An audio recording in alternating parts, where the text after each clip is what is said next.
Hello everyone, this is the first of two videos. This week we are going to look at metaphysical poetry, and then the second video will cover restorative literature and 16th century literature. So for metaphysical poetry, we're going to specifically look at John Donne and George Herbert's works. So, what does metaphysical mean? Well, the word meta means after, so literally it means after the physical. So when we use the term metaphysical, we are using that term to deal with ideas that cannot be explained by science. So some of the things that metaphysical poetry will cover are things like the existence of God. Does God exist? Is there a difference in reality and what is real and what perception is? The idea of free will is questioned. So do we have free choice to do what we want, or are events in the world already predetermined? Is consciousness limited to the brain? If the brain dies, but the body lives, then is consciousness still part of the brain and the body? Or when the brain dies, does consciousness die with it? So these are some metaphysical ideas that could not be explained through science, and in many ways still cannot be explained through science today. And that's what we mean by metaphysical. So specifically, we're looking at metaphysical poetry. So poems that are considered metaphysical are highly intellectual. They use really strange imagery, and we'll talk about that imagery. Paradox, we will also speak of paradox in a few minutes. It's a very different kind of poetry. So it's a classification of poetry. It's not separate from poetry. A lot of the poets that wrote metaphysical poetry at this time did not read each other's works, so they didn't even know that they were writing metaphysical poetry. Metaphysical ideas and this struggle between what can be proven and what can't be proven, science versus religion, was all part of the changing social idea at the time. We talked about King Lear last week, and we talked about how there was this change. The church is no longer the control over society. So there's this idea that if the church no longer has control, then people in society can think or question religion, and science is not answering their questions. And that's how this metaphysical idea kind of was born. So some characteristics of metaphysical poetry that I need you to be aware of is the metaphysical conceit, the complexity of metaphysical poetry, paradox, and the argumentation idea of poetry. And so what that means, we'll go over those things specifically. The metaphysical conceit. Conceits during this time simply just means idea in regards to metaphysical poetry.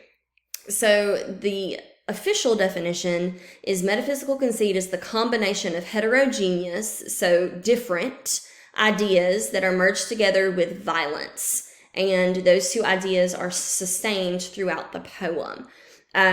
In other words, it's like an extended metaphor. It is two very different things that are being compared and brought together in a single idea using imagery. That imagery is often violent.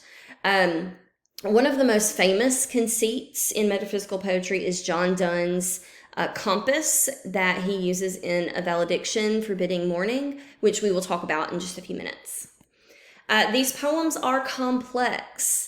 They were written in a way that makes you really have to sit down and think about what the author is, trying to say, or what the author is trying to question about the world.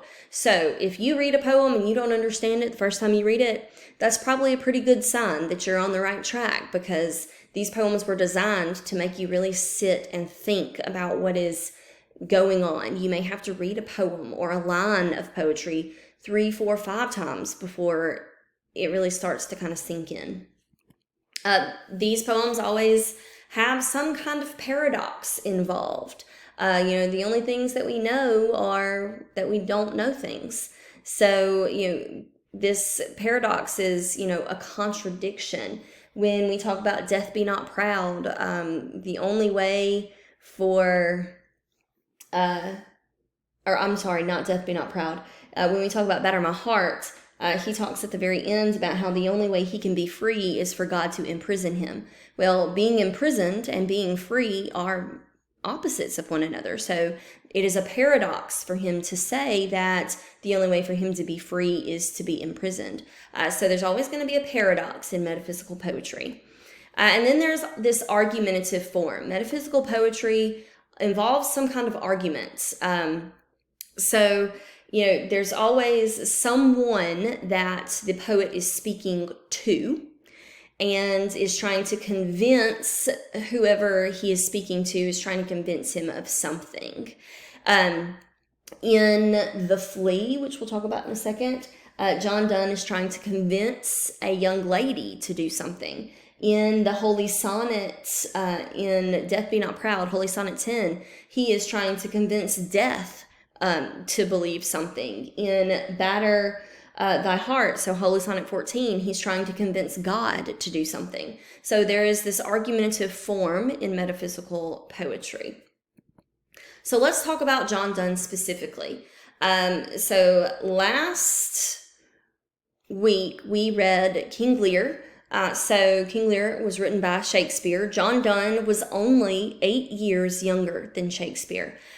He did live longer than Shakespeare, but for the bulk of their upbringing, they lived in very similar societies. He was the son of a tradesman, so he was not wealthy. He wasn't poor either, but he wasn't wealthy. And he was very Catholic. And when he is being raised, he's born into a Catholic family in a Protestant country. So being Catholic hurts him socially and financially because the country is very Protestant at the time. He did study at university, but he did not receive a degree. He married in 1601. His wife died 16 years later, but they had 7 children. So when his wife died, he became the caretaker for all 7 of those children. He became a pastor and a priest in the Church of England, which is interesting because he was raised as a Catholic man. So we are going to look at metaphysical poem number 1, The Flea. This poem was copyrighted in 1633, so this was after Shakespeare died. And you can listen to The Flea here. We will not listen to it, but it's a fairly short poem in your book. I believe it is on page 1373, 72 or 73. And this poem is a conceit. It is an idea. So in the poem, what is happening is that there is a flea that sucks the blood of the woman that the speaker wants to sleep with. And the speaker in the poem says, hey, that flea also bit me and sucked my blood too. So our blood is mingling inside the flea.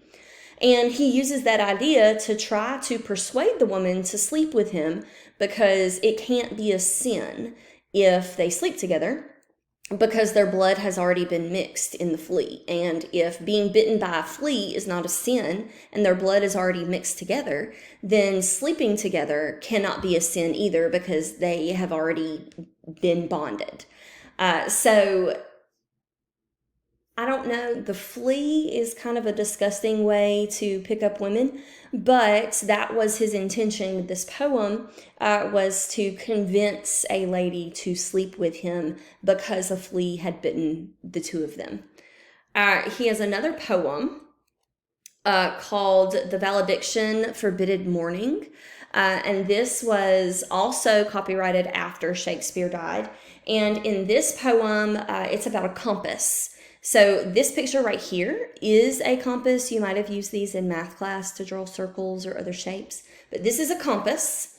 And this poem displays another conceit. Thankfully, it's not comparing a flea to intercourse, but he is using a compass to explain how two people who love one another can be far apart but still be joined together.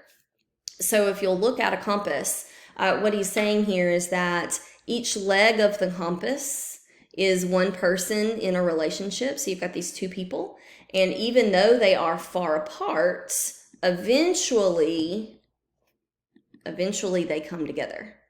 So this idea about two people who can never be in a relationship and they may always miss each other. If their love is true, then eventually at some point they will converge. He also wrote Holy Sonnets 10 and 14, Death Be Not Proud and Batter My Heart. These are probably two of the most famous holy sonnets in all of his writing. A couple of things to overview with both of these. Death Be Not Proud has a good deal of personification in it. It's about his fight against death. There is an allusion or a reference to the Bible in the poem. Both of these sonnets follow traditional sonnet forms, so they have iambic pentameter. Remember from a few weeks ago, iambic pentameter is 5 sets of stressed and unstressed syllables. And then they both have the rhyme scheme of a sonnet. So A, B, B, A, B, B, A, C, D, D, C, A, A is the rhyme scheme of a sonnet, of a Shakespearean sonnet. And so both holy sonnets that we're going to look at have that Shakespearean form. So let's look at Death Be Not Proud first. So in a sonnet, we have 3 sections. We have this first section of 8 lines. This is called the octave. And then we have these last 6 lines, and this is called the sestet. So an octave is a group of 8 lines, and a sestet is a group of 6 lines.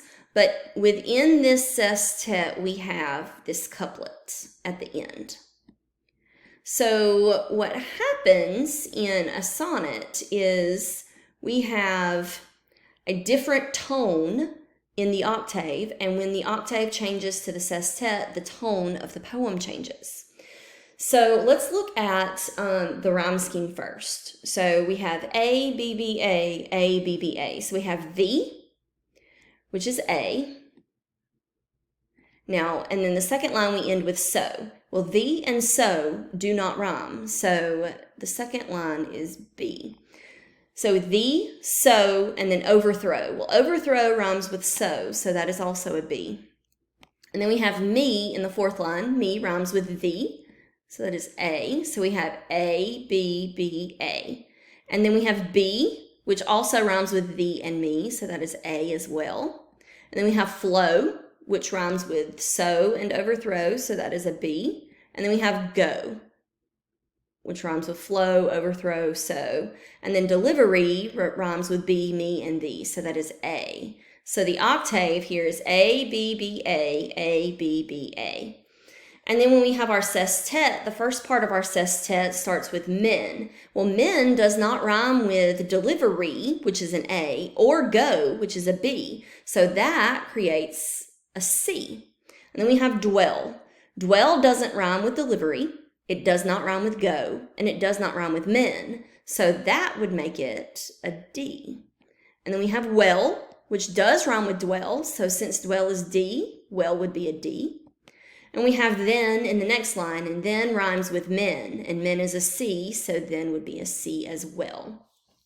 So the first part of the sestet is C, D, D, C. And then we have E, E for the couplet at the end. Now, this is early modern English, so the pronunciations of words aren't quite the same. Eternally is how we would pronounce this word today, but when the poem was written, it would have been pronounced eternali. So this would be E, and that rhymes with die, which would also be E. So we have A, B, B, A, B, B, A, C, D, D, C, E, E.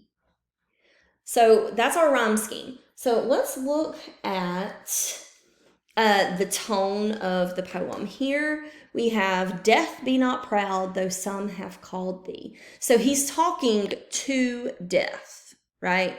So if we are taking something that is not a person and we are treating it like a person, that is called personification.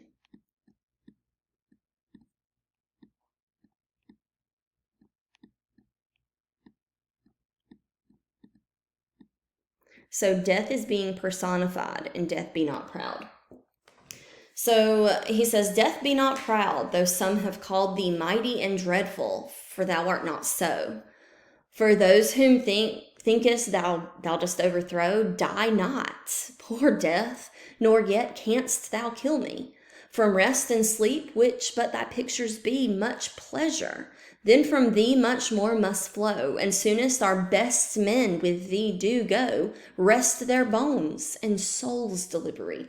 So here in this first octave, we have the tone here is kind of combative. He is kind of poking fun at death. He is saying, some people have called death mighty and dreadful, but death is not mighty and it is not dreadful. He's saying here that when people rest and sleep, it's the same thing as being dead. So what they knew about death in this period is that when people died, it looks like they were sleeping. So, and sleeping was good. Sleeping and getting rest made you feel better. So death cannot be mighty or dreadful because it causes you to sleep, which makes you feel better. And then, he says, our best men with thee do go. So even our very best men die. Everybody dies. So death is not special. Death happens to everyone. And when people do die and they get this rest, then they also get this soul's delivery, which is, the idea that people will go to heaven when they die if they're, if they believe in God and they've lived a godly life. Then when they die, not only are they resting, but they're going to be going to heaven too. So what is there to be afraid of? Death should not be proud. It should not be mighty or dreadful. And then in this second part, the sestet, this tone turns to reflection. It's a little reflective. So he says here, thou art slave to fate, chance, kings, and desperate men. So here we have death. Death should not be proud because death is not in control. Death is a slave. And it can only be brought on through these terrible things. Poison and war and sickness is how death comes about. And those are not things to be proud of. And then he kind of gets a little snarky here. He says poppy and charm. So poppy is the poppy plant is where opium comes from. And opium is where the word opiate comes from. So if you think about painkillers that doctors sometimes prescribe today, those are called opiates because in their most traditional form, they're from opium, which comes from the poppy plant. So he's basically talking about drugs here. He's like, hey, drugs can make us go to sleep, and that's just the same. So why do we have to be afraid of death when we can get sleep in other ways too? And then, he's like, hey, death, you're not special. You're not special, so we should not be afraid of you. And then here in this couplet, we've got this idea that one short sleep past, we wake eternally. So here's that idea of rest again as a good thing. And then when we wake up eternally in heaven. So we're still not finding the bad parts of death. And this last line is where that paradox comes from. Death shall be no more. Death shall die. So if I can't be afraid of death anymore, then death itself then loses its power and death dies. And that's where that paradox is. How can death die if death is death? So we've got this idea, this battle between death and is death good or bad? And John Donne is here saying death cannot be bad. Death is not bad. Death is not mighty or dreadful. It is just another way to get to the next phase of life. The next sonnet we have is Batter My Heart. And as you can see, I have already separated the sections. So we've got the octave here, and we've got the sestet at the bottom, and then we've got the couplet at the end. I won't go into the rhyme scheme. You see that there. But what I do want to go through is just a little bit about what John Donne is doing here. He says, batter my heart, three-personed God, for you, as yet but knock, breathe, shine, and seek to mend, that I may rise and stand, overthrow me and bend.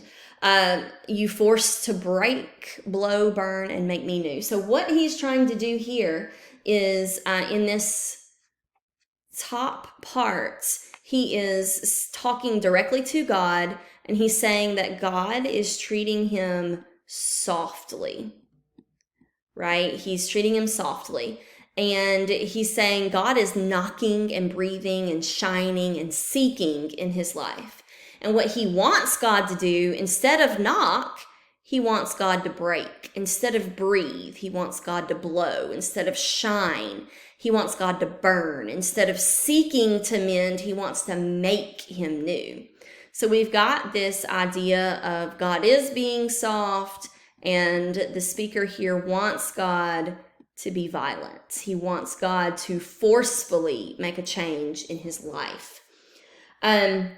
He goes on to say, I, like a usurped town, to another do, labor to admit you, but owe to no end. So labor to admit you. He wants to let God in, but reason, your viceroy and me, should defend, but is captived and proves weak or untrue. So he wants to let God in, but he can't. There is something going on in his life, and he just can't let God in the way that he wants.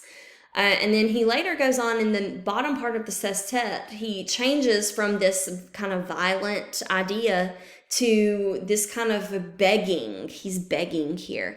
So he goes from soft to violent to begging. He says, yet dearly I love you. So he loves God, but he is betrothed to the enemy. So who's the enemy of God? For Christian believers, the enemy of God is Satan, or the devil, or whatever synonym you would like for that idea. But he asks God to divorce him from his enemy, divorce him from Satan. And then here at the end, except you enthrall me, never shall be free, nor even chaste, except you ravished me. So take me to you, imprison me, or never shall be free. So here we have that paradox. The paradox here where the only way he can be free is to then be imprisoned. So what I want you to take away from this poem is the idea of this paradox, and that he is speaking directly to God, as God is a person. The other poet that we're going to discuss briefly is George Herbert. George Herbert and John Donne were good friends. George Herbert was a very high government official. He came from a noble family, so he was John Donne's rich friend. He decided to step down from his government job to be a priest. He wrote devotional poetry. So his poetry is very religious. And he is best known for emblem poetry or shape poetry. The altar and Easter wings are examples of shape poetry, so we'll look at those. And he also worked with conceit, so we'll look at the extended metaphor or that the conceit in redemption. So for the emblem poems, let's look at the altar. So here we have George Herbert's The Altar. So a broken altar, Lord, thy servant rears, made of a heart and cemented with tears. So you can read the poem, but if you look, it is shaped like an altar at the front of a church, which is why this is called an emblem or a shape poem. And then we have Easter wings. So, Lord, who createdst man in wealth and store, though foolishly he lost the same, decaying more and more, till he became most poor. So we've got this poem here, but if you look, it kind of looks like a set of wings. So that's where the emblem comes from in Easter wings. So it'll be good for you to know in the future that Easter wings and the altar are emblem poems because they take the shape of their topic. The last poem we are going to talk about is George Herbert's Redemption. And before we do that, let's talk about what redemption means. So redemption, the definitions for redemption are the action of saving or being saved from sin, error, or evil, or the action of regaining or gaining possession of something in exchange for a payment. So redemption can be like clearing a debt, or it can be being saved from evil. So in the poem Redemption by George Herbert, redemption is on page 1708 of your textbook. We have this extended metaphor. So we have two ideas here. We have the Lord. So the Lord in this particular poem is the landlord or the lord of the manor house. And then we have the speaker, who is the person leasing property from the Lord. And this leasee is a representation of humankind. So we have this idea here that the leasee wants to appeal to the Lord of the manor to change the terms of his lease. What he is paying now for the land that he has is too much. He cannot afford it. And so he is asking the Lord of his land to change the terms of his lease so that he can afford to pay. So if we stick with this idea that the leasee symbolizes humankind, then we've got this idea that God has owned humankind since humankind was created, and that humans cannot bear the weights. We cannot afford to live by God's law because people cannot be good by themselves. So the way that people kind of get around that is that they ask God to renegotiate the terms of their lease on earth. The way that the speaker in the poem tries to renegotiate the lease terms with his Lord in the poem.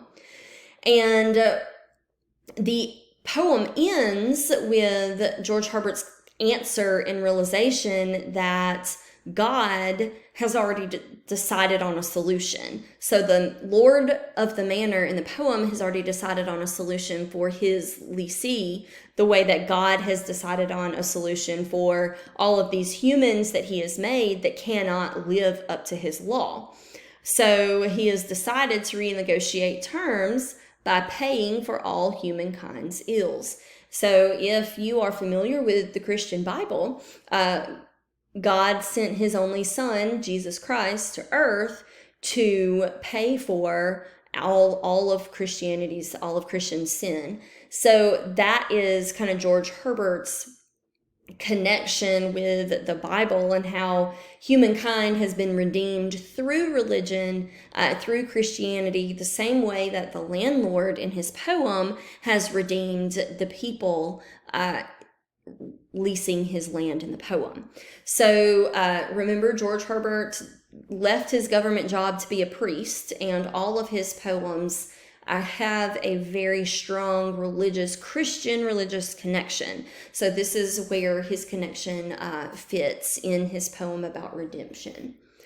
If you would like some more explanation about redemption, georgeherbert.org, there is a lot of information at this website where you can go to find more information about George Herbert and his poetry.